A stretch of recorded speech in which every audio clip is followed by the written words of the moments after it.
ఈరోజు విశ్లేషణకు స్వాగతం.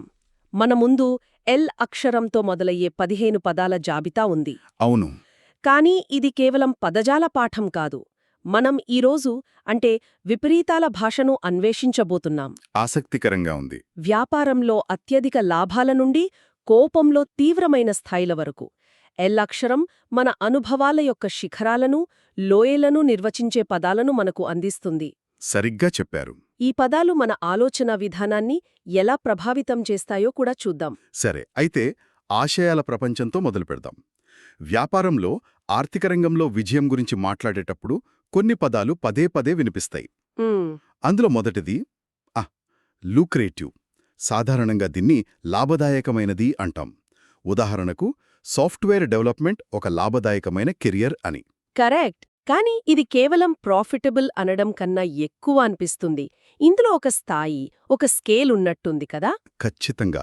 ఇక్కడే అసలు సూక్ష్మ భేదం ఉంది. ప్రాఫిటబుల్ అంటే ఏదైనా లాభం రావడం. మీరు 10 రూపాయలు పెట్టి 12 రూపాయలు సంపాదించినా అది లాభమే. నిజమే.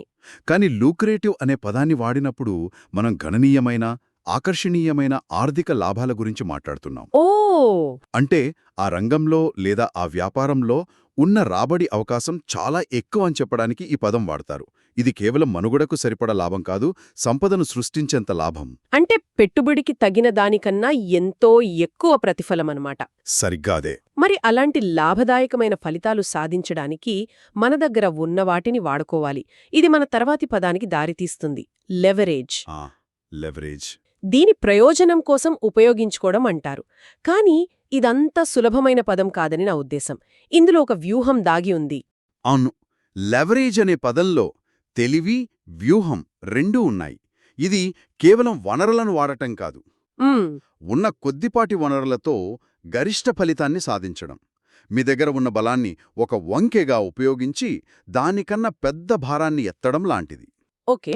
ఆర్థిక ప్రపంచంలో అప్పు తీసుకుని పెద్ద పెట్టుబడులు పెట్టడాన్ని ఫినాన్షియల్ లెవరేజ్ అంటారు. కానీ ఈ పదం అంతకే పరిమితం కాదు. నిజమే. ఇప్పుడు టెక్నాలజీని లెవరేజ్ చేయడం, సోషల్ మీడియా కాంటాక్ట్స్ను లెవరేజ్ చేయడం అంటున్నాం. కరెక్ట్. అంటే ఇది మనకున్న ఏ బలాన్నైనా, అది డబ్బైనా, పరిజ్ఞానమైనా, సంబంధాలైనా, వాటిని తెలివిగా పెంచి పెద్ద ఫలితాలు సాధించడం. ఇదొక నైపుణ్యం. సరిగ్గా అదే. లూక్రేటివ్ ఫలితాలు సాధించాలంటే లెవరేజ్ చేయడం తెలియాలి. ఈ రెండూ ఒకదానికొకటి ముడిపడున్నాయి. మరి మనం వనరులను సరిగ్గా లెవరేజ్ చేసి అద్భుతమైన ఫలితాలు సాధించినప్పుడు మనం సృష్టించింది చరిత్రలో నిలిచిపోవచ్చు. అవును. అదే మన ఈ విభాగంలోని చివరి పదం, ల్యాండ్మార్క్, మైలురాయి అంటాం. ఉదాహరణకు, యూపీఐ రాక భారత ఆర్థిక వ్యవస్థలో ఒక మైలురాయి. అవును. ల్యాండ్మార్క్ అనేది కేవలం ఒక ముఖ్యమైన సంఘటన కాదు, అది ఒక మలుపు. దాని రాకకు ముందు, దాని రాక తరువాత అని విభజించి చెప్పగలిగేంత మార్పును తీసుకొచ్చేది. యూపీఐ మన చెల్లింపుల విధానాన్ని ఎంతలా మార్చిందంటే, నిజమే, ఇప్పుడు మనం దానికి ముందు ఎలా జీవించామో ఊహించుకోవడం కూడా కష్టం.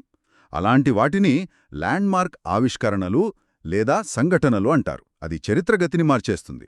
అద్భుతంగా వివరించారు. వ్యాపార ప్రపంచంలోని ఆశయాల నుండి ఇప్పుడు మానవ భావోద్వేగాల చీకటి కోణాల్లోకి వెళ్దాం. సరే.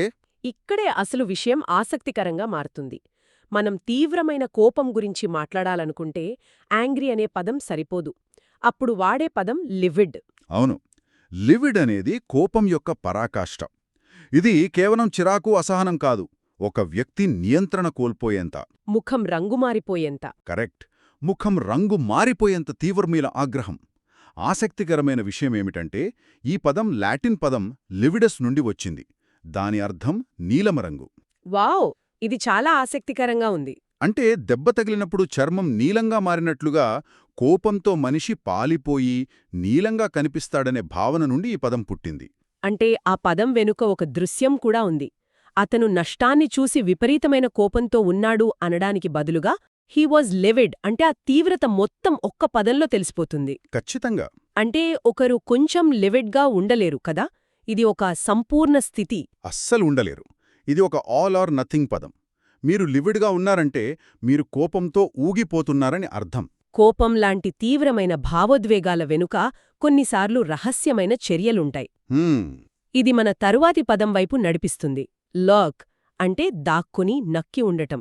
ఇందులో ఒక రకమైన చెడు ఉద్దేశం, ఒక ముప్పు పొంచి ఉన్న భావన ఉంది.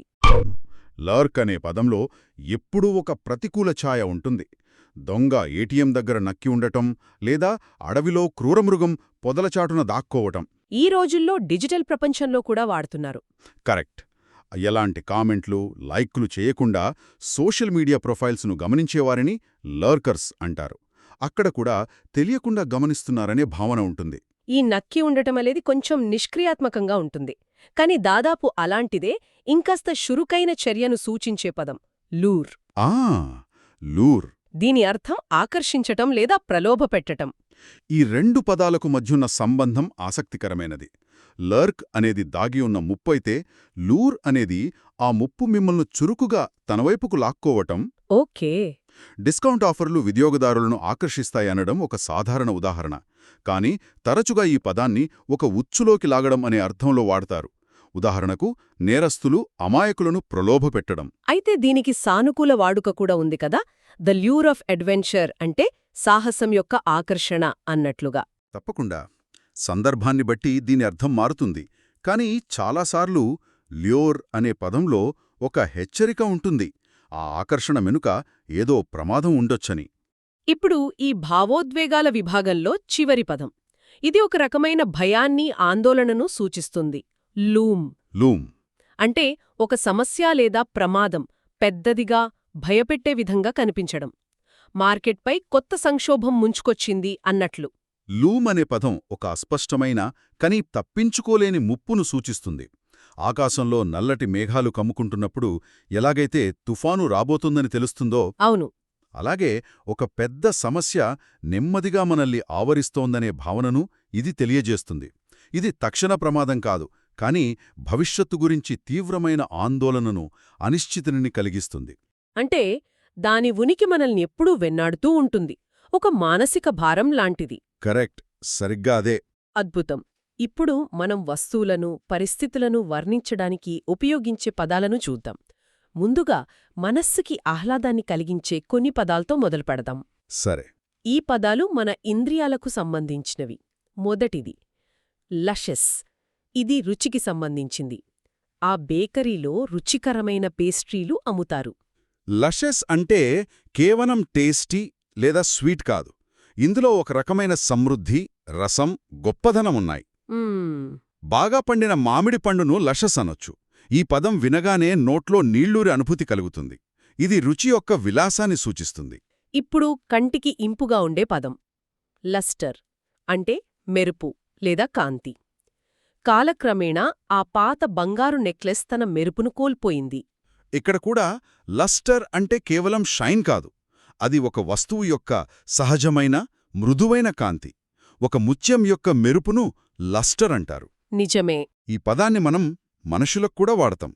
ఒక నటుడు లేదా క్రీడాకారుడు ఫామ్ కోల్పోయినప్పుడు he has lost his lustre అంటారు.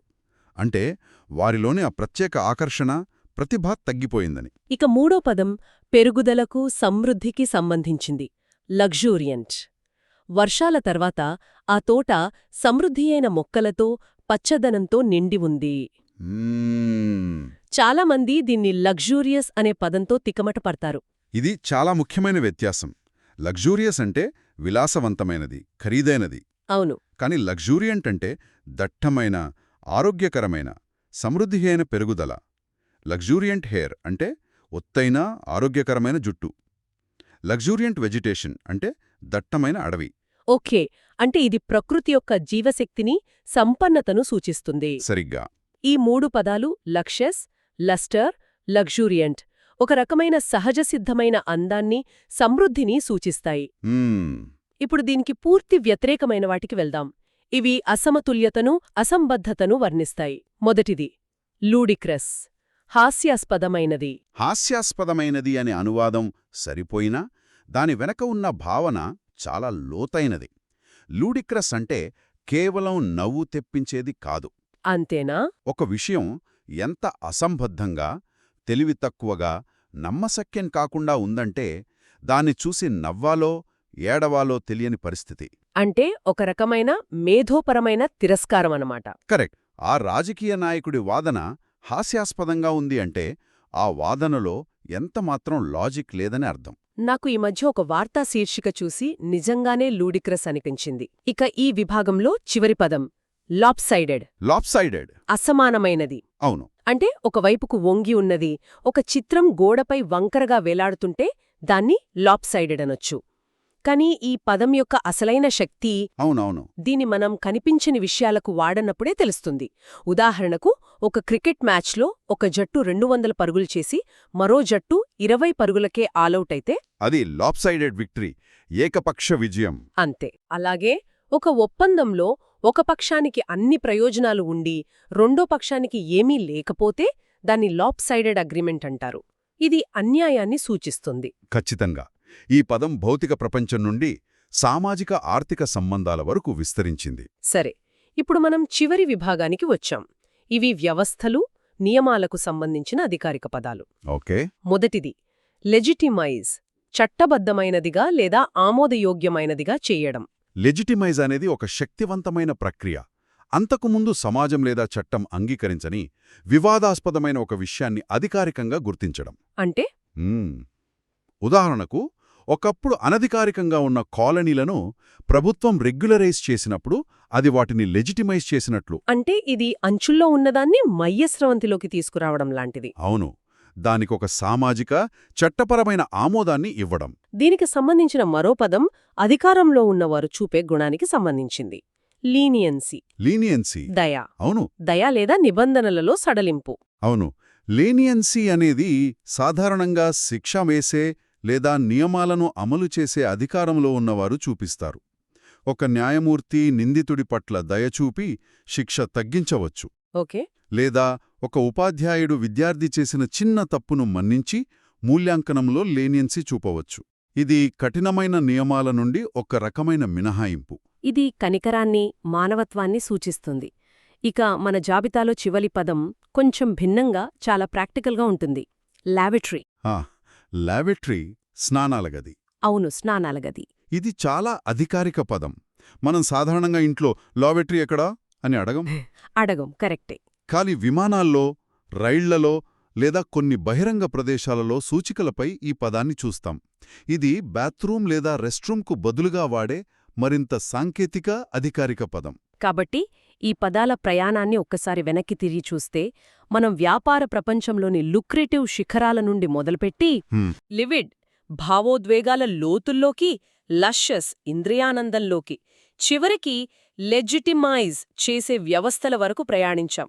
ఒకే అక్షరం మనకు ఎన్ని విభిన్న ప్రపంచాలను పరిచయం చేసిందో కదా. నిజమే. ఈ చర్చంతా ఒక ముఖ్యమైన ప్రశ్నను మన ముందుంచుతుంది. సరైన పదాన్ని ఎంచుకోవటం మన ఆలోచనలను, మన సంభాషణలను ఎంత శక్తివంతంగా మారుస్తుంది. అవును.